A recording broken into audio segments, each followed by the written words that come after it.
اور جب میں بیمار ہوتا ہوں تو وہی مجھے شفا دیتا ہے۔ اور ایوب کو یاد کیجیے جب اس نے اپنے رب کو پکارا کہ مجھے تکلیف پہنچی ہے اور تو سب رحم کرنے والوں سے زیادہ رحم کرنے والا ہے، تو ہم نے اس کی دعا قبول کر لی۔ پھر جو کچھ اسے تکلیف تھی وہ ہم نے دور کر دی، اور ہم نے اسے اس کے اہل و عیال اور ان کی مانند ان کے ساتھ مزید بھی اپنے پاس سے بطور رحمت عطا کیے اور عبادت کرنے والوں کے لیے نصیحت کے طور پر۔ ایوب علیہ السلام اللہ سبحانہ تعالیٰ کے برگزیدہ نبی تھے۔ اللہ تعالیٰ کی طرف سے ان پر ایسی شدید آزمائش آئی کہ وہ بہت لمبی بیماری میں مبتلا ہو گئے، اور اس کی وجہ سے ان کے اہل و عیال بھی ان سے جدا ہو گئے، یا یہ بھی کہا جاتا ہے کہ وہ فوت ہو گئے، مال مویشی بھی ہلاک ہو گئے۔ لیکن ایوب علیہ السلام نے ہر مصیبت پر صبر کیا، اپنے رب پر بھروسہ کیا، کوئی شکوہ نہیں کیا، کوئی واویلا نہیں کیا، کوئی شکایت نہیں کی۔ جب تکلیف حد سے بڑھ گئی تو انہوں نے اللہ تعالیٰ سے دعا کی، اے میرے رب، مجھے بیماری لگ گئی ہے اور تو رحم کرنے والوں میں سب سے زیادہ رحم کرنے والا ہے۔ تو اللہ سبحانہ تعالیٰ نے ان پر اپنی رحمت نازل کی، ان کی دعا قبول فرمائی اور حکم دیا کہ زمین پر اپنا پاؤں مارو۔ انہوں نے پاؤں مارا تو ٹھنڈے پانی کا چشمہ نمودار ہو گیا۔ حکم ہوا کہ اسے پیو اور اس سے غسل کرو۔ وہ مبارک پانی پینے اور اس پانی کے ساتھ غسل کرنے سے ان کی ساری بیماری دور ہو گئی، یعنی پانی ان کے لیے شفا کا باعث بن گیا اللہ کے اذن سے، اور وہ پوری طرح صحت مند ہو گئے۔ اللہ تعالیٰ نے انہیں ان کے گھر والے بھی عطا فرما دیے اور اتنے ہی اور بھی دے دیے۔ وَأَيُّوبَ إِذْ نَادَى رَبَّهُ، اور ایوب کو یاد کیجیے علیہ السلام جب اس نے اپنے رب کو پکارا۔ ندا کا لفظ ہے، نادا، ندا کہتے ہیں بلند آواز سے پکارنے کو، یعنی ایک دعا ہوتی ہے جو ہم چپ کے مانگتے ہیں، جیسے زکریا علیہ السلام نے مانگی، اذ نادا ربہ نداء خفیہ۔ وہاں ندا کا لفظ ہے لیکن نداء خفیہ یعنی ایسی پکار تھی جو کہ چپکے تھی، لیکن یہاں پر صرف ندا کا لفظ ہے، نادا کا لفظ ہے۔ تو انہوں نے اپنے رب کو پکارا۔ دونوں طرح پکارنا چاہیے، دل ہی دل میں، چپکے اور بلند آواز سے بھی۔ رب ہر طرح سنتا ہے۔ کیا پکار کے کہا؟ انی مسنی الضر، یا رب مجھے تکلیف پہنچی ہے۔ در سے مراد انسان کی جسمانی بدحالی ہے، بیماری، لاغری، بڑھاپا، یہ سب چیزیں در میں آتی ہیں۔ وانت ارحم الراحمین، اور آپ سب رحم کرنے والوں میں سب سے بڑھ کر رحم کرنے والے ہیں۔ کتنا خوبصورت انداز ہے پکارنے کا، دعا کرنے کا۔ مختصر الفاظ ہے، کوئی لمبی چوڑی باتیں نہیں ہیں، چند لفظ ہیں لیکن بڑے ہی جامع لفظ، اور کسی چیز کا مطالبہ بھی نہیں کیا، صرف رحم کی درخواست کی، یعنی اللہ تعالیٰ کی رحم کا ایک طرح سے واسطہ دیا۔ وانت ارحم الراحمین، تو کیا ہوا نتیجہ؟ فاستجبنا لہ، ہم نے اس کی دعا قبول کر لی، اس کی گریہ ازاری قبول کر لی۔ وکشفنا بہ من ضر، اور جس تکلیف میں ہم نے اسے مبتلا کیا تھا اس سے عافیت عطا کر دی۔ وآتیناہ اہلہ ومثلہم معہم، اور جس طرح انہیں پہلے اللہ تعالیٰ نے اہل و عیال اور مال و دولت اور صحت اور عافیت عطا کی تھی، وہ سب چیزیں اللہ تعالیٰ نے لوٹا دی، بلکہ اور بھی زیادہ عطا کی، اور دنیا کی نعمتوں کے ساتھ اس صبر پر آخرت کے بڑے اجر و ثواب کا بھی وعدہ کیا۔ اللہ تعالیٰ نے ایک دوسرے مقام پر ایوب علیہ السلام کے صبر کی تعریف کی ہے، انا وجدناہ صابرا نعم العبد انہ اواب، بے شک ہم نے اسے صابر پایا۔ اللہ نے گواہی دے دی کہ وہ صبر کرنے والے تھے۔ ہم صبر بھی کرتے تو بعض اوقات ایسی تکلیف میں ہوتے ہیں کہ سوچتے ہیں پتہ نہیں یہ بھی صبر ہے یا نہیں، یعنی ہمارا صبر بھی صبر ہے یا نہیں، اس میں بھی ڈاؤٹ ہو جاتا ہے۔ تو اللہ سبحانہ تعالیٰ نے ان کے صبر کو مان لیا کہ صابر ہیں۔ نعم العبد، کتنا اچھا بندہ۔ تو اس سے پتہ چلتا ہے کہ صبر کرنے والا، غم سے گزرنے والا جب صبر کرتا ہے تو اللہ تعالیٰ کا محبوب بن جاتا ہے،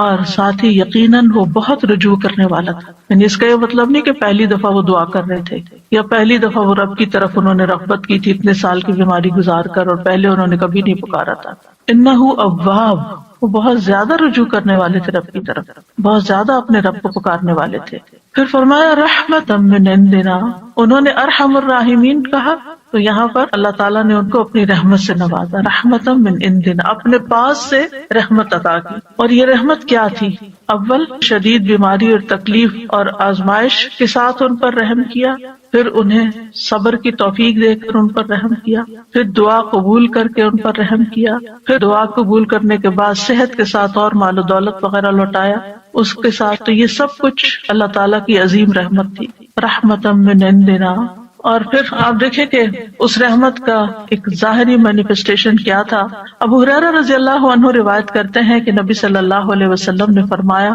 ایک بار ایوب علیہ السلام برہنہ غسل فرما رہے تھے کہ سونے کی ٹڈیاں آپ پر گرنے لگیں، یعنی جیسے بارش ہوتی ہے. ایوب علیہ السلام انہیں اپنے کپڑے میں سمیٹنے لگے. ان کے رب نے انہیں پکارا کہ اے ایوب، کیا میں نے تمہیں اس چیز سے بے نیاز نہیں کر دیا جسے تم دیکھ رہے ہو؟ یعنی مجھے معلوم ہے کہ تمہارے دل میں اس کی کوئی لالچ نہیں، کوئی رغبت نہیں، تمہیں اس کی ضرورت نہیں، تمہارے پاس اللہ نے پہلے سے ہی بہت کچھ عطا کر دیا ہے، تو تم پھر کیوں یہ سمیٹ رہے ہو؟ ایوب علیہ السلام نے جواب دیا، ہاں تیری بزرگی کی قسم، لیکن تیری برکت سے میرے لیے بے نیازی کیسے ممکن ہے، یعنی اس سے میں بے نیاز نہیں ہو سکتا. تو بندہ مومن جو ہے وہ اللہ سبحانہ و تعالیٰ سے دعا بھی کرتا ہے اور استغنا بھی برتتا ہے، دل میں لالچ بھی نہیں رکھتا، لیکن اگر اللہ تعالیٰ کی طرف سے بن مانگے اس تک کوئی نعمت پہنچتی ہے تو اس کو اللہ کی رحمت سمجھتا ہے، برکت سمجھتا ہے، اور اس سے تکبر کرتے ہوئے بے نیازی نہیں برتتا یا ایسا زہد اور ایسا تکشف ظاہر نہیں کرتا کہ لے جاؤ اس کو، اٹھا لو اس کو، مجھے نہیں چاہیے، مجھے کیا کرنا ہے، میرے پاس آلریڈی بہت کچھ ہے،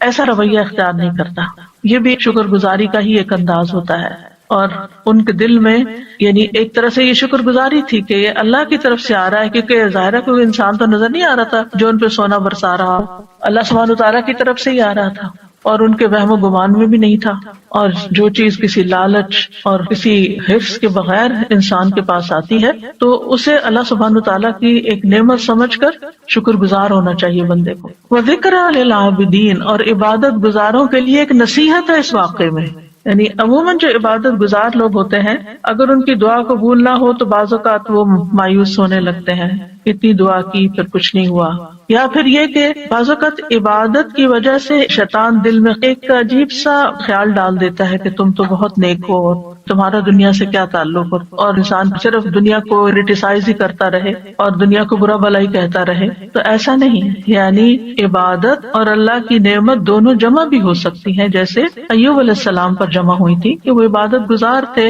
اواب تھے، بہت زیادہ اپنے رب کو پکارتے تھے، اس کی طرف رجوع کرتے تھے. اور اواب جو ہوتا ہے صرف دعا نہیں کرتا بلکہ نماز اور دیگر نیک اعمال کے ساتھ اپنے رب کی طرف رجوع کرتا ہے. اور اس میں اگر اللہ سبحانہ تعالیٰ بندے پر اپنی رحمت فرماتا ہے، صحت دیتا ہے، طاقت دیتا ہے، تو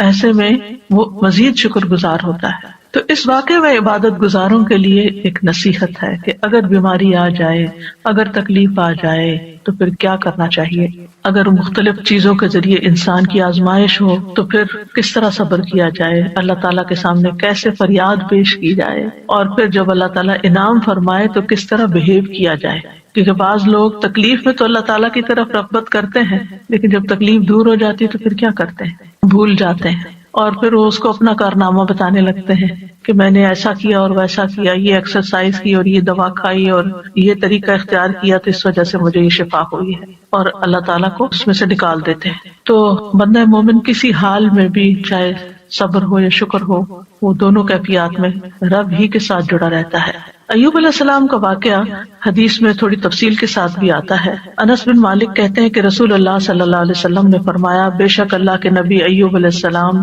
اپنی آزمائش میں 18 برس بیمار رہے، 1-2 دن نہیں، 18 سال. قریبی اور دور کے لوگوں نے انہیں چھوڑ دیا، ساتھیوں نے چھوڑ دیا. البتہ ان کے بھائیوں میں سے یعنی دینی بھائیوں میں سے 2 آدمی صبح و شام ان کے پاس آتے جاتے رہے. تو ایک دن ایک اپنے دوسرے ساتھی کو کہنے لگا، کیا تو جانتا ہے اللہ کی قسم ایوب نے کوئی ایسا گناہ کیا ہے جو جہان والوں میں سے کسی نے نہیں کیا؟ اس پر اس کے ساتھی نے کہا، وہ کون سا؟ اس نے کہا، دیکھو 18 سال ہو چکے ہیں، اللہ نے اس پر رحم نہیں کیا کہ اس کی آزمائش اس سے ہٹا دے. کیونکہ بعض اوقات عبادت گزاروں کی جب آزمائش لمبی ہو جاتی ہے تو لوگ باتیں بنانا شروع کر دیتے کہ یہ تو بہت دین والے ہیں، اور یہ تو قرآن والے ہیں، اور یہ تو بہت نمازی ہیں، اور حج عمرے کرتے ہیں، اور پھر دیکھو ان کے ساتھ کیا ہو رہا ہے. تو ان کے اوپر بھی اسی طرح کی بات ہوئی. جب وہ شام کو ایوب علیہ السلام کے پاس آئے تو ایک نے بے صبری میں وہ بات ذکر کر دی کہ وہ کوئی یہ کہہ رہا تھا تمہارے بارے میں. تو ایوب علیہ السلام نے ان کا الزام سن کر کہا، جو کچھ تم کہہ رہے ہو اس طرح کی کوئی بات میرے علم میں تو نہیں ہے. اب ری ایکشن دیکھے.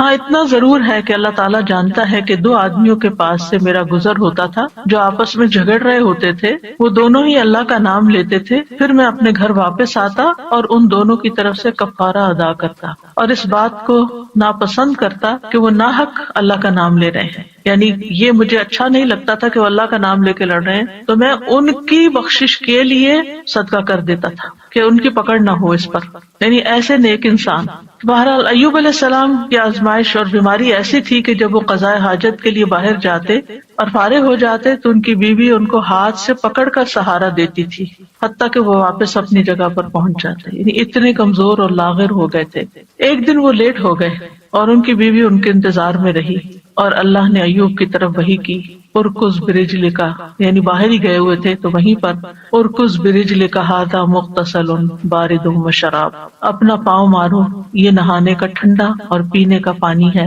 ادھر ان کی بیوی سمجھ رہی تھی کہ وہ دیر کر رہے ہیں، یعنی اپنی حاجت سے فارغ ہونے دیر ہو رہی ہے اور وہ ذرا ہٹ کے کھڑی ہوں گی اور انتظار کر رہی تھی۔ جب وہ واپس پلٹے تو اللہ نے ان کی تمام بیماریاں دور کر دی اور وہ بہت حسین لگ رہے تھے۔ جب ان کی بیوی نے ان کو دیکھا تو پہچان نہ سکی، پوچھا اللہ تمہیں برکت دے، کیا تم نے اللہ کے نبی جو بیمار ہیں انہیں دیکھا؟ اللہ کی قسم جب وہ صحت مند تھے تو تم سے سب سے زیادہ مشابہت رکھتے تھے۔ تو انہوں نے کہا میں وہی ایوب ہوں، یعنی اتنی دیر میں ہی تکلیف دور ہو گئی۔ اور کس سے؟ پانی سے۔ ایوب علیہ السلام کے 2 کھلیان تھے، ایک گندم کا تھا اور ایک جو کا۔ اللہ نے اس پر 2 بادل بھیجے، ایک بادل گندم والے کھلیان پر آ کر سونا برسانے لگا حتیٰ کہ وہ سونا بہنے لگا، اور دوسرا جو کے کھلیان پہ آ کے چاندی برسانے لگا یہاں تک کہ چاندی بہنے لگی۔ اس طرح اللہ نے ان کو مال بھی دیا اور دولت کثیر بھی دی، یعنی ان کی نعمتیں پہلے سے بھی زیادہ ہو گئی، اگرچہ 18 سال کی آزمائش تھی۔ اس دوران وہ اللہ کے نبی بھی رہے، یعنی اللہ تعالیٰ نے اس بیماری کے باوجود ان سے ان کی ذمہ داری نہیں لی بلکہ اس کو ادا کرتے رہے۔ اور ایک وفادار بیوی تھی اور 2 دینی ساتھی تھے جو آتے جاتے تھے، باقی سب چھوڑ گئے تھے۔ چونکہ اس کے آخر میں آیا ہے کہ ذکر للعابدین، اس کہانی میں، اس واقعے میں عبادت گزاروں کے لیے، نیک لوگوں کے لیے ایک بڑی نصیحت ہے کہ اگر تکلیف آئے اور آزمائش آئے تو پھر کرتے کیا ہے۔ اس سے یہ بھی پتہ چلتا ہے کہ آزمائش نبی اور غیر نبی دونوں پر آ سکتی، کیونکہ ہمارے ذہن میں یہ خیال ہوتا ہے کہ جو نیک لوگ ہیں ان پر آزمائش نہیں آ سکتی، نہیں، سب پر آ سکتی۔ انبیاء بھی آزمائے جاتے ہیں، بلکہ انبیاء کی آزمائش زیادہ ہوتی ہے، اور پھر جو ان سے قریب تر ہوتے ہیں، یعنی جتنے جتنے نیک ہوتے ہیں اس کے مطابق۔ اور پھر یہ ہے کہ جب تکلیف آئے تو وابالہ کرنے کی بجائے انسان کو صبر سے کام لینا چاہیے، اور پھر یہ کہ اللہ تعالیٰ دعا قبول کرتا ہے جب انسان اللہ کے خوبصورت ناموں یا صفات کے ساتھ گریہ وزاری کرتا ہے، اس سے مصیبت دور ہوتی ہے، اور مصیبت آنے پر اس کے گزر جانے کا انتظار کرنا چاہیے، اور انسان کو حوصلے میں رہنا چاہیے کہ آج تک جتنی تکلیفیں آئی سب چلی گئی، یہ بھی ایک وقت آئے گا تو چلی جائے گی، کوئی بھی مصیبت ہمیشہ کے لیے نہیں باقی رہتی۔ اور یہ بھی یاد رہے کہ جو شخص تکلیف پر صبر کرتا ہے اللہ تعالیٰ اس کو دنیا میں بھی انعام سے نوازتا ہے، اور آخرت کا اجر تو اس کے لیے لکھا ہی جاتا ہے۔ اور ہمیشہ انسان اپنے آپ کو اس تکلیف کے وقت یاد دہانی کراتا رہے کہ فَإِنَّ مَعَ الْعُسْرِ يُسْرًا، إِنَّ مَعَ الْعُسْرِ يُسْرًا، بے شک ہر مشکل کے ساتھ ایک آسانی ہے،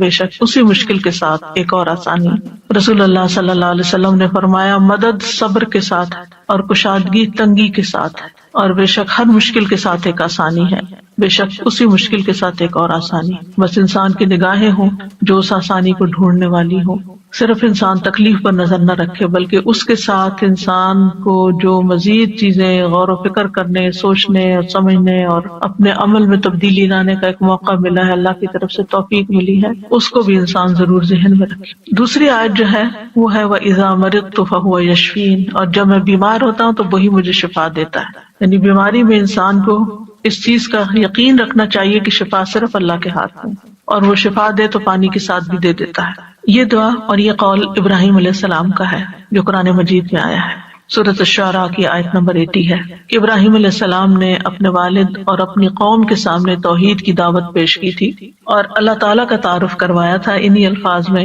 کہ الذی خلقنی فہو یہدینی والذی هو یطعمنی ویسقینی واذا مرضت فہو یشفینی، اسی نے مجھے پیدا کیا ہے، وہی مجھے راہ دکھائے گا، وہی مجھے کھلاتا ہے، وہی مجھے پلاتا ہے، جب میں بیمار ہو جاتا ہوں تو وہی مجھے شفا دیتا ہے۔ یعنی شفا صرف اور صرف اللہ کے ہاتھ میں ہے، وہی شفا دیتا ہے۔ انسان کو اچھی طرح یقین ہونا چاہیے، اس لیے جب بیماری آئے، جب تکلیف آئے تو پہلا دھیان اللہ کی طرف جائے، پہلا خیال اللہ کی طرف جائے، ڈاکٹر کی طرف نہیں، دوا کی طرف نہیں، لوگوں کی طرف نہیں، اور اس پر اپنے آپ کو ٹیسٹ کیا کریں۔ اگر کہیں چوٹ لگتی ہے، اگر کہیں درد ہوتی ہے، اگر کہیں کوئی بھی چیز پیش آتی ہے، ایک دم گلا پکڑا جاتا ہے کچھ، تو کیا خیال آتا ہے کہ اس سے نجات اور خلاصی کیسے ہوگی، اب کیا کروں؟ کیونکہ انسان فوراً اس کا توڑ سوچتا ہے نا کہ یہ مشکل آ گئی، اب اس کا توڑ کیا ہو، اب میں کیا کروں؟ تو سب سے پہلے اللہ سے دعائی، اللہ تعالیٰ کا نام بھی شافی، یہاں شافی کہہ کے پکار سکتے ہیں، اللہ شفا تیرے ہاتھ میں، یا رب تو مجھے شفا دے، جو اپنی زبان میں، عربی میں، اردو میں، انگلش میں، جس میں بھی پہلے اللہ کو پکارے، اللہ تو اس کی صحت کے اسباب پیدا کرتے، تو یہ آسانی پیدا کر دے۔ حضرت عائشہ کہتی ہیں کہ رسول اللہ صلی اللہ علیہ وسلم دم کرتے ہوئے یہ دعا پڑھا کرتے تھے، امسح البأس رب الناس بیدک الشفاء لا یکشف الکرب الا انت، اے لوگوں کے رب تکلیف کو دور کر دے، شفا تو تیرے ہی ہاتھ میں ہے، تیرے سوا اس کو دور کرنے والا اور کوئی نہیں۔ کیونکہ تکلیف ہمارے عقیدہ توحید کو بھی آزماتی ہے، اس کی بھی آزمائش کے لیے آتی ہے۔ تو جب انسان کہتا ہے کہ صرف اللہ ہی کر سکتا ہے اور وہی سبب پیدا کرے گا اور باقی سب اسباب ہے، دوا ہو یا دعا ہو یا پھر کوئی ڈاکٹر کی یا کسی انسان کی مدد ہو، یہ سب وسائل ہیں، یہ اسباب ہیں، یہ وسائل ہیں، جبکہ اس کو دور کرنے کی طاقت صرف اللہ میں ہے، کرتا وہی ہے۔ تو آپ دیکھیے کہ ابراہیم علیہ السلام کا یہ ادب ہے، اور وہ کہتے ہیں کہ بیماری اور شفا دونوں اللہ ہی کی طرف سے ہیں، لیکن بیمار ہونے کی نسبت انہوں نے اپنی طرف کی ہے کہ جب میں بیمار ہوتا ہوں، یعنی بیمار کرتا تو اللہ، لیکن جب میں بیمار ہوتا ہوں فَهُوَ يَشْفِينِ، تو وہ مجھے شفا دیتا ہے۔ یعنی اگرچہ خیر اور شر دونوں کا خالق اللہ ہے، لیکن شر کی نسبت اپنی طرف کی ہے اور خیر کی نسبت اللہ تعالیٰ کی طرف کی ہے۔ کہا جاتا ہے نا کہ تندرستی ہزار نعمت ہے، واقعی تندرستی اور صحت اللہ تعالیٰ کی بہت بڑی نعمت ہے۔ نبی صلی اللہ علیہ وسلم نے فرمایا، دو نعمتیں ایسی ہیں جن کے بارے میں اکثر لوگ خسارے میں ڈالے گئے ہیں، تندرستی اور فراغت، فرصت، یعنی آپ کے پاس وقت ہوتا ہے، آپ بہت زیادہ کاموں میں دبے ہوئے نہیں ہیں، ڈوبے ہوئے نہیں ہیں، لیکن لوگ اس وقت سے فائدہ نہیں اٹھاتے، صحت سے فائدہ نہیں اٹھاتے، اور اسی طرح فراغت سے صحیح فائدہ نہیں اٹھاتے، حتیٰ کہ بیماری اور بڑھاپے کے منہ میں جا پڑتے ہیں جب وہ پھر کچھ کرنے کے قابل نہیں رہتے۔ اور ہمیں یہ بھی حکم دیا گیا ہے کہ ہم صحت کی حفاظت کریں، اپنے جسم پر ناروا بوجھ نہ ڈالیں۔ عبداللہ ابن عمرو ابن العاص کہتے ہیں، نبی صلی اللہ علیہ وسلم کو میرے بارے میں یہ بات پہنچی کہ میں مسلسل روزے رکھتا ہوں اور رات بھر نماز پڑھتا ہوں، دن کو روزہ رات کو نماز، نہ کھانا نہ نیند، یعنی بہت کم دونوں چیزیں۔ تو آپ نے میری طرف پیغام بھیجا کہ ملاقات کے لیے حاضر ہوں، تو میں نے آپ سے ملاقات کی۔ آپ نے فرمایا، کیا مجھے یہ خبر نہیں دی گئی کہ تم روزے رکھتے اور افطار نہیں کرتے اور رات بھر نماز پڑھتے رہتے ہو؟ یعنی مجھے یہ معلوم ہے، یہ نہیں بتایا کس نے بتایا کیا، یعنی مجھے یہ اطلاع پہنچی ہے، کنفرم کرو یہ ایسے ہی ہے۔ تو جب انہوں نے کہا کہ ہاں، تو آپ نے فرمایا تم اس طرح نہ کرو، کیونکہ تمہاری آنکھوں کا بھی تم پر حق ہے، تمہارے نفس کا بھی تم پر حق ہے، تمہاری بیوی کا بھی تم پر حق ہے، تم روزہ بھی رکھو اور افطار بھی کرو، نماز بھی پڑھو اور سویا بھی کرو، اور ہر 10 دنوں میں ایک دن کا روزہ رکھ لو، یہ تمہارے لیے 9 روزوں کا اجر بن جائے گا۔ اور ایک اور روایت میں آتا ہے، صحیح بخاری کی روایت ہے، آپ نے فرمایا، اگر تم ایسا کرتے رہے، یعنی ہر وقت روزے سے رہے اور ہر وقت جاگتے رہے، تو تمہاری بینائی کمزور ہو جائے گی اور تمہارا نفس تھک جائے گا۔ یعنی عبادت میں بھی اعتدال کرو، اس طرح کا بوجھ اپنے اوپر نہ ڈالو کہ تم بیمار پڑ جاؤ۔ تو اس سے کیا پتہ چلتا ہے اس حدیث سے کہ ہمارا دین ہمیں اعتدال سکھاتا ہے، اور یہ سکھاتا ہے کہ ہم اپنی جان کا بھی حق ادا کریں، اپنے گھر والوں کا بھی حق ادا کریں، اور اپنے جسم کا، آنکھوں کا اور باقی تمام چیزوں کا۔ اسی طرح ایک حدیث سے ہمیں یہ پتہ چلتا ہے کہ نیک انسان کے لیے صحت مالداری سے زیادہ بہتر ہے، یعنی صحت جو ہے یہ بڑی دولت ہے مال سے بھی، تو اس لیے مال کماتے ہوئے بھی انسان کو اپنی صحت برباد نہیں کرنی چاہیے۔ عبداللہ بن خبیب اپنے چچا سے روایت کرتے ہیں کہ ہم لوگ ایک مجلس میں تھے کہ رسول اللہ صلی اللہ علیہ وسلم ہمارے پاس تشریف لائے، سر مبارک پر پانی کے اثرات تھے، تو ہم نے کہا، اللہ کے رسول ہم آپ کو بہت خوش دیکھ رہے ہیں۔ آپ نے فرمایا، ہاں۔ پھر لوگ مال و دولت کا، مالداری کا تذکرہ کرنے لگے، تو آپ نے فرمایا، اللہ عز و جل سے ڈرنے والے کے لیے مالدار ہونے میں کوئی حرج نہیں، یعنی ایک شخص کے اندر اگر اللہ کا تقوی اور خوف ہے اور ساتھ اس کے پاس مال بھی بہت ہے تو کوئی حرج نہیں، کوئی گناہ کی بات نہیں۔ البتہ اللہ عز و جل سے ڈرنے والے کے لیے مالداری سے زیادہ بہتر چیز صحت ہے، اور دل کا خوش ہونا اللہ کی نعمت ہے۔ یعنی اگر انسان صحت مند ہے اور اس کے دل میں بھی اطمینان ہے اور وہ خوش ہے، تو یہ بہت بڑی نعمت ہے۔ آج آپ دیکھیں کہ بعض لوگ دنیاوی اعتبار سے بہت کامیابیاں حاصل کر لیتے ہیں، بڑے بڑے ریکارڈ توڑ لیتے ہیں، لیکن پھر کیا ہوتا ہے اس کے بعد، جو ایک دم ڈپریشن کا شکار ہوتا ہے۔ آج ہی میں ایک نیوز دیکھ رہی تھی تو اس میں ایک بہت ہی مشہور کھلاڑی ہے، بے شمار اس کے فینز ہیں، نام میں نہیں لوں گی، لیکن اس نے کہا کہ میں کھیل رہا تھا اور کھیلتے کھیلتے میں گول کر رہا تھا اور ایک دم مجھ پہ ڈپریشن کا اٹیک ہوا اور اس کے بعد میں پیچھے پیچھے پیچھے پیچھے گرتا چلا گیا۔ یعنی ساری دنیا اس کی طرح لک فارورڈ کر رہی ہے اور اس کو دیکھ کے خوش ہو رہی ہے اور تالیاں بجا رہی ہے، اور اس پر لمحے کے لمحے میں آن کی آن میں ایک ایسی آزمائش آتی ہے، اچانک اس کے اوپر ایک ایسی بیماری آ جاتی ہے، تو ہمیں نہیں پتا، کسی لمحے کا نہیں پتا کہ کس وقت ہمارے ساتھ کیا ہو جائے۔ لہٰذا اگر اللہ نے ہمیں اطمینان قلب نصیب کیا ہے تو اس وقت پھر اس نے اپنی ذہنی حالت اور پھر کس طرح اس نے پبلکلی اس کو ایکسپٹ کیا کہ میں بیمار ہوں، اور لوگ اس کو ماننے کو تیار نہیں۔ یعنی لوگ کیا چاہتے ہیں، ہمارے ہیروز جو ہیں وہ تو سپر سے سپر مین ہی نظر آئے، وہ کبھی اظہار ہی نہ کریں کہ ان کو کوئی تکلیف ہے یا ان کو کوئی پریشانی، لیکن انسان تو کہیں بھی پہنچ جائے وہ انسان ہے اور کمزور ہے، اور اللہ تعالیٰ دکھاتا ہے کہ کوئی بھی انسان خدا نہیں ہے، لیکن ہوتا ہی ہے کہ ہم کچھ انسانوں کو خدا کا درجہ دے دیتے ہیں اور ان سے ایسی توقعات وابستہ کر لیتے ہیں کہ نہ یہ کبھی بیمار ہوں گے اور نہ ہی کبھی ان کو کوئی تکلیف آئے گی اور نہ ہی ان پر کوئی آزمائش آئے گی۔ تو ایسا نہیں سوچنا چاہیے، انسان انسان ہے اور انسان کمزور ہے، اور انسان دنیا میں مال و دولت کے یا شہرت کے کسی بھی مقام پہ پہنچ جائے، اس کے ساتھ کسی وقت بھی کچھ ہو سکتا ہے، تکلیف نعمت میں بھی بدل سکتی ہے اور نعمت تکلیف میں بھی بدل سکتی ہے۔ اس لیے انسان کو اللہ تعالیٰ کی طرف رجوع کرتے رہنا چاہیے اور عافیت کی دعا مانگتے رہنا چاہیے۔ لیکن ہمیں جو اس حدیث سے پتہ چلتا ہے وہ یہ کہ مالداری سے زیادہ بہتر چیز صحت ہے۔ بعض اوقات آپ نے دیکھا ہوگا کہ کوئی غریب سے غریب شخص ہے لیکن انتہائی ایکٹیو، صحت مند، بھاگ دوڑ کرنے والا، کام کرنے والا، جس سے عموماً بیک ہوم میڈز وغیرہ ہوتی ہیں تو وہ کتنی ایکٹیو ہوتی ہیں، لیکن ان کو اپنی اس نعمت کی قدر ہی نہیں ہوتی کہ اللہ نے ہمارے ہاتھ پاؤں چلتے رکھے ہیں اور ہم کام کر سکتے ہیں اور ہمیں کسی کے اس لحاظ سے محتاجی نہیں ہے، ہم دوسروں کی خدمت کر رہے ہیں، ہم ان سے بہتر ہیں کہ ان کو ہماری ضرورت ہے جبکہ ہمیں ان کی اس طرح ضرورت نہیں ہے، لیکن وہ اس نعمت کی قدر کرنے کے بجائے اس غم میں رہتے ہیں کہ ان کے پاس بڑا گھر ہے، یہ گاڑی ہے اور ہمارے پاس نہیں ہے تو ہم محروم ہیں۔ اللہ کے اس حدیث کی روح سے زیادہ محروم وہ ہے جس کے پاس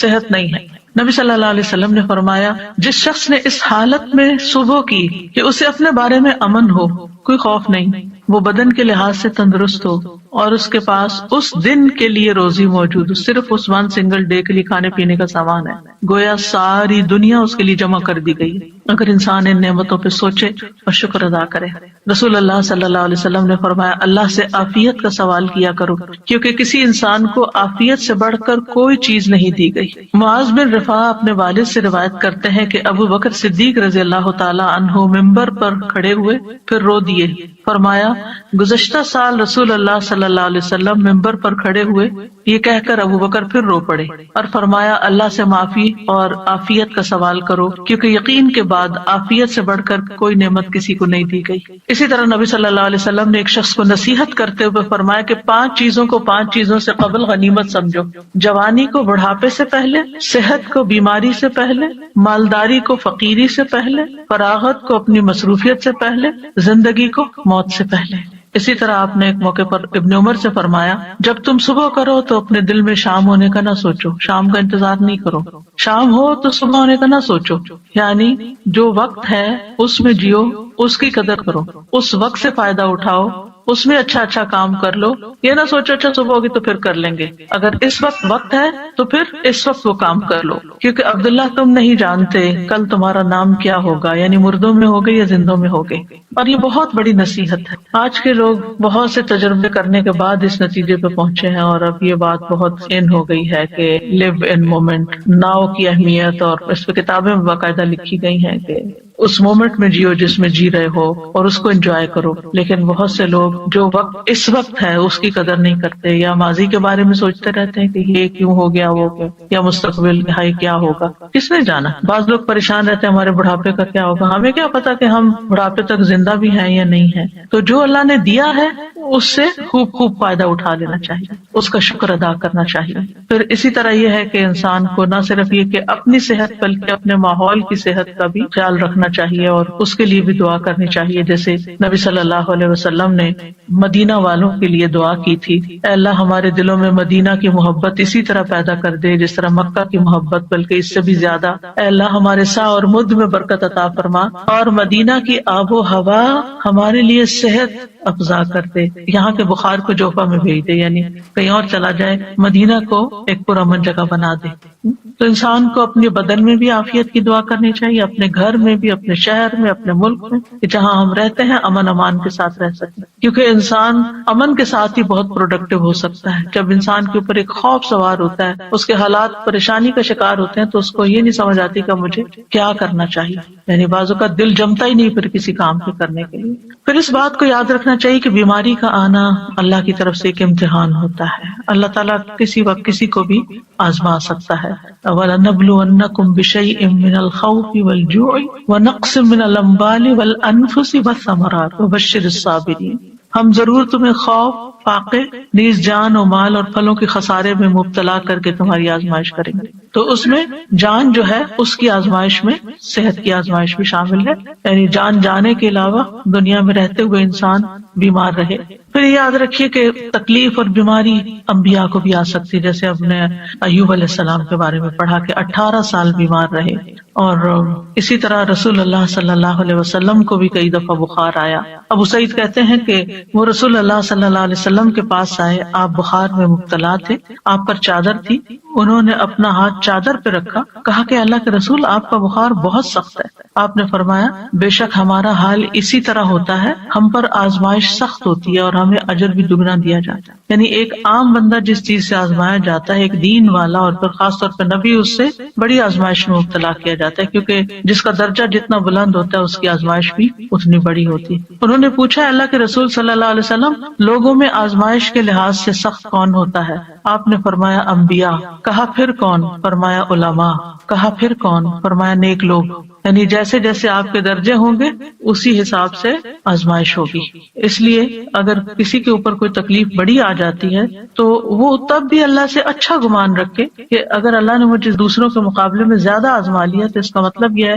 کہ اللہ تعالیٰ کی مجھ پہ نظر کرم ہے۔ اور فرمایا کہ ان میں سے کسی کو جوؤں سے آزمایا جاتا، یہاں تک کہ وہ اسے قتل کر دیتے، یعنی اتنی جوئیں پڑتی اور وہ صاف ہوتی ہی نہیں، نکالتے ہوں گے پھر اور پڑ جاتی، پھر اور پڑ جاتی، خون ہی چوس جاتی ہوں گی۔ اور ان میں سے کسی کو فقر کے ساتھ آزمایا جاتا، یہاں تک کہ وہ چھوٹی سی قمیص کے سوا کچھ نہ پاتا، چنانچہ وہ اسے ہی پہن لیتا۔ اور ان میں سے کچھ آزمائش پر بہت خوش ہوتے ہیں بنسبت اس شخص کے جو کچھ دیے جانے پہ خوش ہوتے ہیں۔ یعنی اللہ کے نیک بندوں کی ایک پہچان یہ بھی ہے کہ جب ان پر کوئی تکلیف آتی ہے تو پریشان ہونے کی بجائے وہ اللہ سے راضی ہو جاتے ہیں کہ اللہ نے مجھے اس کے لیے چنا، مجھے اس قابل سمجھا تو اس لیے مجھ پر یہ امتحان ڈالا۔ یعنی عافیت تو مانگنی چاہیے، لیکن مانگنے کے باوجود اگر اللہ تعالیٰ آزما لیتا ہے تو ناراضگی کی کوئی گنجائش نہیں۔ مثلاً ایک انسان نیک کام کر رہا ہوتا ہے لیکن ابھی اس کا وہ درجہ نہیں اونچا گیا، وہ گراف ابھی نیچے ہی ہے، کہ یکایک ایسی مصیبت آتی ہے کہ جس پہ صبر کی وجہ سے وہ اعلیٰ ترین درجے میں پہنچ جاتا ہے، اور اگر وہ صبر نہیں کرتا تو پہلے سے بھی نیچے آ جاتا ہے۔ انبیاء کو دو آدمیوں کے برابر بخار ہوتا ہے۔ پھر آپ دیکھیے کہ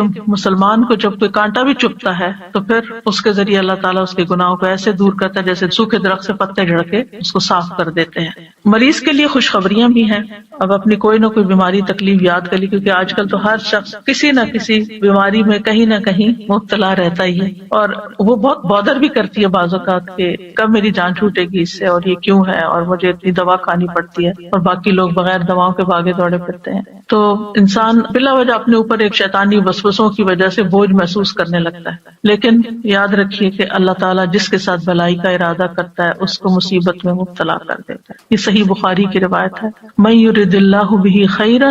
یصب منہ، کیونکہ اس تکلیف اور اس آزمائش اور اس سپن کے اندر سے گزر کے بندہ نکھر جاتا ہے یا پھر پلٹ جاتا ہے۔ تو یہ جو نکھار ہے نا، اور یہ چمکاؤ جو ہے انسان کے دل کے اندر اور انسان کی پرسنالٹی میں، یہ مشکل سے گزر کر ہی آتا ہے۔ ام سلمہ کہتی ہیں کہ میں نے رسول اللہ صلی اللہ علیہ وسلم کو فرماتے ہوئے سنا، جب اللہ بندے کو کسی مصیبت کے ساتھ آزماتا ہے اور وہ اپنی حالت اور کیفیت کی بنا پر اسے ناپسند کرتا ہے تو اللہ تعالیٰ اس تکلیف کو اس کے گناہوں کا کفارہ اور اسے پاک کرنے کا سبب بنا دیتا ہے، جب تک کہ وہ لاحق ہونے والی تکلیف کو اللہ کے علاوہ کسی اور در پر پیش نہیں کرتا، یعنی اسے دور کرنے کے لیے غیر اللہ کو نہیں پکارتا، اللہ ہی کو پکارتا، اللہ ہی سے دعائیں مانگتا ہے۔ تو مومن کو تو ایک کانٹا بھی چپ جائے تو اس پر بھی اللہ سبحانہ وتعالیٰ اس کا گناہ معاف کر دیتا ہے۔ ابو سعید کہتے ہیں کہ آدمی نے رسول اللہ صلی اللہ علیہ وسلم سے پوچھا کہ ہمیں جو بیماریاں لگتی ہیں یہ بتائیے کہ ان پر ہمارے لیے کیا ہے؟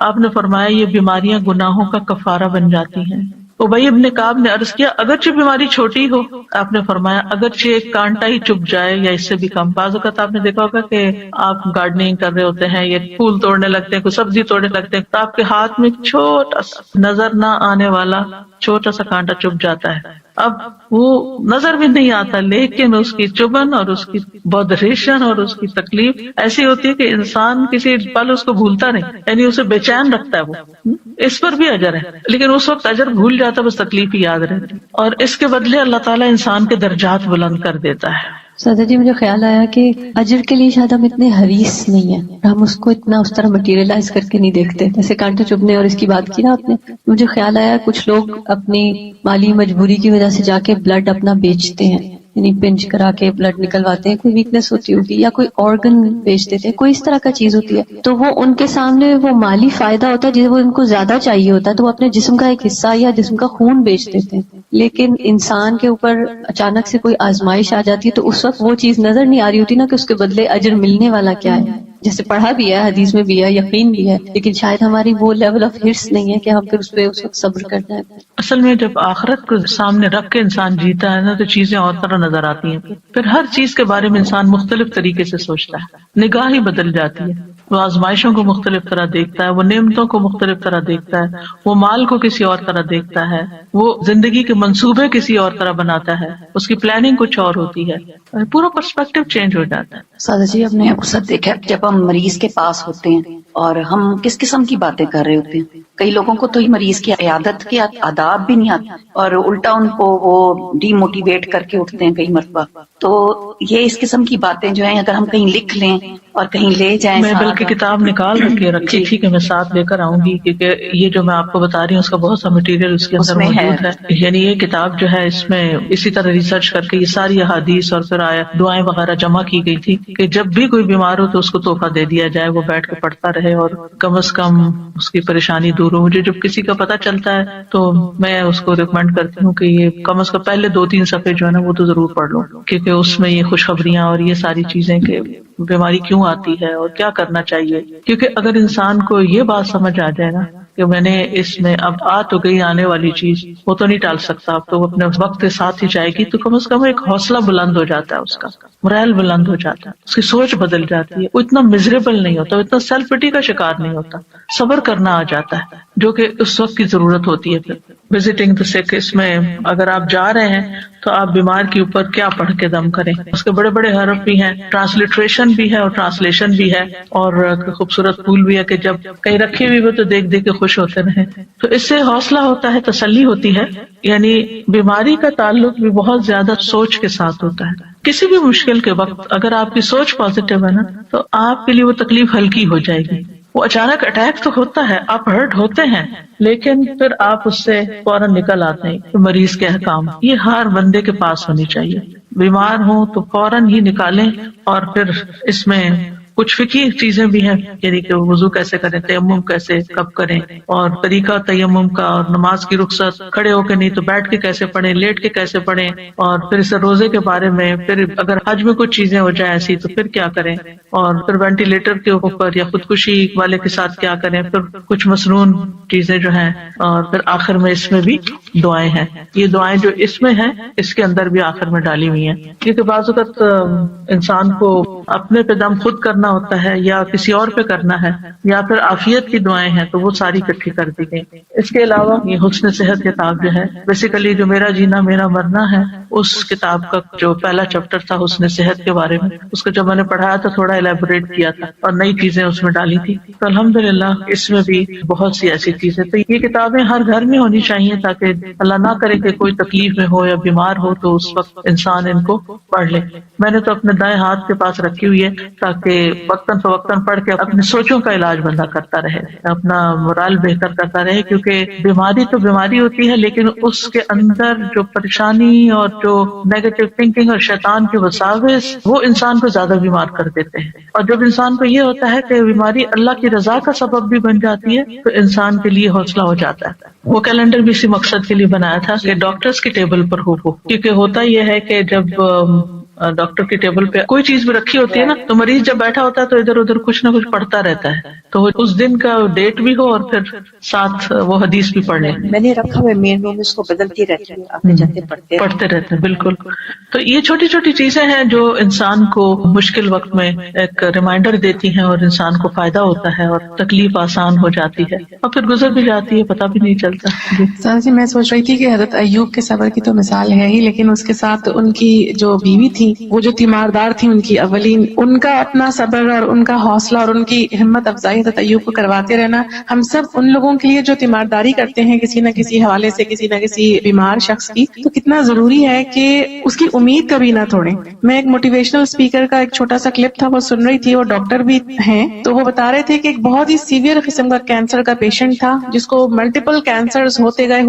اور وہ بار بار اپنے ڈاکٹر سے یہ پوچھتا تھا کہ میں کب تک سروائیو کروں گا، میں اور کتنا جی سکتا ہوں. تو ہر بار اس کو یہ کہتے کہ کوئی نہیں، آپ بالکل ٹھیک ہو جائیں گے، کوئی مسئلہ نہیں ہے، آپ کو بیماری آپ کی دور ہو جائے گی. اور وہ ٹھیک ہو جاتا تھا، اس کا وہ کینسر دور ہو جاتا تھا. لیکن ایک وقت ایسا آیا کہ جب وہ ڈاکٹر جو تھے ان کے منہ سے بس اب یہ نکل گیا کہ بس اب آپ دعا کیجئے، اب ہم کچھ نہیں کر سکتے. یعنی اس کی امید ختم ہو گئی، اور وہ اس کی امید کا ختم ہونا تھا کہ وہ خود بھی ختم ہو گیا. پھر تو واقعی یہ امید اور حوصلہ دلاتے رہنا بہت بڑی چیز ہوتی ہے. اور پھر یہ کہ مریض کے جو لواحقین ہوتے ہیں ان کو بھی حوصلہ دلانا. مجھے یاد ہے کہ میری والدہ ہاسپٹل میں ڈیتھ بیڈ پہ تھی اور ان کے ٹیسٹ بھی ہو رہے تھے، تو ایک ینگ ڈاکٹر مجھے یاد ہے کہ وہ آیا اور اس نے ساری ریڈنگز دیکھی اور ہم لوگ بیٹھے ہوئے تھے، تو وہ کہتا ہے یہ بھی ٹھیک ہے، ان کا یہ بھی ٹھیک ہے، یہ بھی ٹھیک ہے، یہ بھی ٹھیک ہے، آپ بالکل فکر نہیں کریں. حالانکہ مجھے نظر آ رہا تھا کہ وہ سروائیو نہیں کر رہی، لیکن مجھے بہت اچھا لگا کہ ایسے موقع پر بھی حوصلہ دلانا. کیونکہ پریشانی تو انسان کو ہوتی ہے لیکن دل خوش ہو جاتا ہے نا تھوڑی دیر کے لیے، اچھا ساری ریڈنگز ٹھیک آ رہی ہیں تو بس ٹھیک ہے. بالکل اسی طرح سے میں اپنے والد صاحب کا ایک شیئر کرنا چاہوں گی کہ جب انہیں ڈائگنوز ہوا تھا کہ انہیں کینسر ہے، اور وہ ماشاءاللہ کافی ایجڈ بھی تھے، لیکن ان کی تھرو آؤٹ لائف ان کی صحت ماشاءاللہ قابل رشک ہی رہی. اس ٹائم پہ وہ واک کیا کرتے تھے جب پاکستان میں کسی کا کوئی کانسیپٹ بھی نہیں تھا کہ واک کرتے ہیں. تو ڈاکٹرز کے بعد جب گئے تو ڈاکٹرز نے کہا، ینگ ڈاکٹرز تھے، اور انہوں نے کہا کہ ہمیں آپ سے موٹیویشن ملتی ہے کہ آپ ریڈی ہیں کیمو کروانے کے لیے بھی. حالانکہ ان کی جو ایج تھی وہ ریکمینڈ نہیں کرتے تھے. تو میرے ابا جی کہتے تھے کہ نہیں الحمدللہ میں کر سکتا ہوں. اور مجھے ایک دفعہ جب ان کا فون کال یہاں پر آیا، کیونکہ جب میں انہیں کال کرتی تھی تو شاید وہ نہیں مجھے مل رہے تھے، اور جب وہ مجھے کال کرتے تھے تو میں نہیں مل رہی تھی، تو میرے پاس ان کا ریکارڈنگ میں آیا کہ بیٹے، پنجابی میں انہوں نے مجھے کہا کہ میں تمہارا ابو سرور احمد بات کر رہا ہوں، اور تم میرے لیے پریشان نہ ہونا، میں اللہ کی رضا پہ راضی ہوں، اور میں ساری زندگی بہت اچھی گزری الحمدللہ، اور مجھے کوئی شکوہ کسی سے نہیں، تو میں فیس کروں گا اس کو. اور وہ اس سے کافی بہتر بھی ہو گئے الحمدللہ. لیکن ایک وقت تھا کہ پھر جانا ہی تھا جو ہمیں نظر آ رہا تھا کہ اب یہ نہیں رہیں گے. تو میں نے انہیں کہا کہ ابا جی آپ مجھے کچھ لکھ کے تھے کہ مجھے پتا تھا کہ اب یہ نہیں رہیں گے. تو انہوں نے مجھے کہا کہ بیٹا میرا قلم ساتھ نہیں دیتا، ہاتھ ساتھ نہیں دیتا. تو میں نے کہا نہیں آپ مجھے کچھ لکھ کے دیں. تو انہوں نے مجھے ایک چھوٹا سا لیٹر لکھ کے دیا جس میں محسوس کر رہی تھی کہ ان کا ہاتھ کانپ رہا ہے اور ان کا قلم واقعی ساتھ نہیں دیتا، لیکن اس میں جو دعائیں تھیں وہ میرے دل پہ لکھی ہوئی ہیں. الحمدللہ اللہ پاک ان سب کی مغفرت کرے، ہمیں ان کے لیے صدقہ جاریہ بنا دے. آج اتفاق سے نورین ملک بھی ہمارے ساتھ ہیں، یہ بھی ایک کووڈ کے بہت ہی شدید ترین کیفیات سے گزری. میں چاہوں گی کہ اپنا ایکسپیرینس شیئر کریں کہ کس طرح آپ کا علاج ہوا. السلام علیکم ورحمۃ اللہ. وعلیکم السلام. بہت ساری باتیں بتانے کو ہیں، لیکن میرے خیال میں ایک ابھی جب آپ لوگ اس کی بات کر رہے تھے امیدی اور نا امیدی کی، تو میری گھر والے بتاتے ہیں کہ اس طرح کی کئی دفعہ میری کیفیت ہوئی کہ جس وقت انہوں نے کہا کہ this is it's time to pull the plug, تو الحمدللہ میرا ایک کزن ہے وہ ER میں کام کرتے ہیں، تو انہوں نے جب کہا کہ آپ مجھے کانفرنس کال پہ ڈالیے، اور انہوں نے کہا کہ نہیں، how can we give up, ابھی ہم اور ٹرائی کریں گے، تو مطلب سب لوگ مجھے بتاتے ہیں کہ جس طرح سے اس نے کانفیڈنس سے یہ کہا کہ نہیں ہم نہیں گیو اپ کریں گے، اٹ از پاسبل۔ حالانکہ وہ جو ٹیم تھی انہوں نے پورے گھر والوں کو بلا لیا تھا، اور انہوں نے کہا تھا کہ آپ کو جس کو بلانا ہے، جس کو کرنا ہے آپ بلا لیجئے، اب there is nothing more that we can do. تو یہ میرا یہ والا جو کزن تھا، اس نے کہا نہیں، how can you just give up like that, ہم اللہ تعالیٰ سے امید کرتے ہیں اور ہم ابھی بھی کوئی نہ کوئی تو حل ڈھونڈیں گے۔ تو میرے خیال میں جو یہ ساری بات ہو رہی ہے نا کہ دا پازیٹیوٹی، ایک پرسن کی پازیٹیوٹی کہ نہیں اللہ پہ توکل کر کے ہم کچھ نہ کچھ تو ڈھونڈیں گے، ہم اپنی طرف سے چھوڑ نہیں دیں گے۔ گے۔ آپ اس دن بتا رہی تھے کہ پتہ نہیں کتنا عرصہ آپ کو ایک سائڈ پہ رکھا تھا۔ اچھا، اس طرح سے تھا کہ مجھے میرا ہارٹ اور لنگ دونوں ہی کام کرنا بند ہو گیا تھا، تو ایک ایکمو مشین ہے جس پہ ہارٹ اور لنگ دونوں، وہ مشین میرے لیے کام کر رہی تھی، تو ایسا تھا کہ اس میں چونکہ میں خود نہیں موو کر سکتی تھی تو ان کو کروٹ بدلنا ضروری ہوتا تھا، لیکن ایسا تھا کہ جب وہ میری کروٹ بدلتے تھے تو میرے سارے وائٹل ایک دم سے گر جاتے تھے، تو وہ اس وجہ سے it was impossible for them to change my کروٹ، تو وہ ایک ہی سائڈ پہ زیادہ رہے،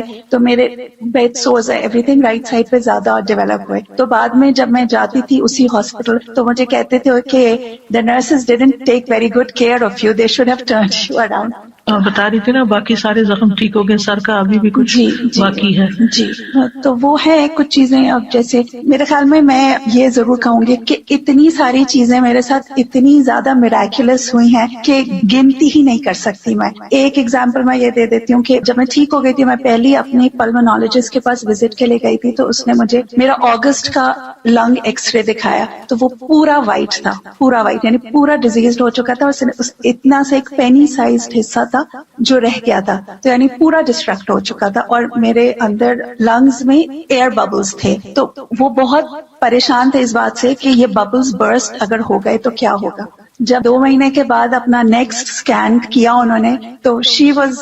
امیزڈ، کہنے لگی کہ یہ خود سے ریزالو ہو گئے، ہمیں نہیں پتا۔ It was always an option کہ وہ کہتے تھے کہ اب تھوڑا سا بہتر ہو جائیں گے تو ہمیں سرجیکلی انٹروین کرنا پڑے گا، یا تو لنگ ٹرانسپلانٹ کرنا پڑے گا، یا ہم پوری سرجری کی ٹیم بٹھائیں گے کہ ہم کس طرح سے ان کو ریزالو کریں۔ تو جو اس نے 2 مہینے بعد میرا اسکین دیکھا، اس نے کہا اٹس انبلیویبل، اور مجھ سے پوچھ رہی تھی، کہنے لگی تمہیں احساس نہیں ہو رہا تھا کہ جب تمہارے لنگ پہ پریشر کم یا زیادہ ہو رہا ہے؟ تو میں نے کہا نہیں، it was just a miracle. اسی طرح ایک انہوں نے مجھے چیسٹ ٹیوب ڈالی ہوئی تھی، and for the longest time وہ صبح میں پوری ٹیم ہوتی تھی، وہ جو میرے سامنے ڈسکشن کر رہی ہوتی تھی، وہ کہتے ہوتے تھے اگر ہم نے یہ ٹیوب نکال دی تو یہ کولیپس ہو جائے گی، اور وہ فیصلہ نہیں کر پا رہے تھے کہ اس ٹیوب کو ہم کیسے نکالیں، کیا کریں۔ تو 3-4 ہفتے تک میں ایک ICU میں، پھر دوسرے اس میں، پھر تیسرے، انٹل کہ انہوں نے مجھے وارڈ میں شفٹ کر دیا without taking out the tube, اور انہوں نے کہا کہ ہم نہیں انٹروین کر سکتے، we are too scared. And سبحان اللہ، it was such a miracle کہ جس دن انہوں نے مجھے موو کیا،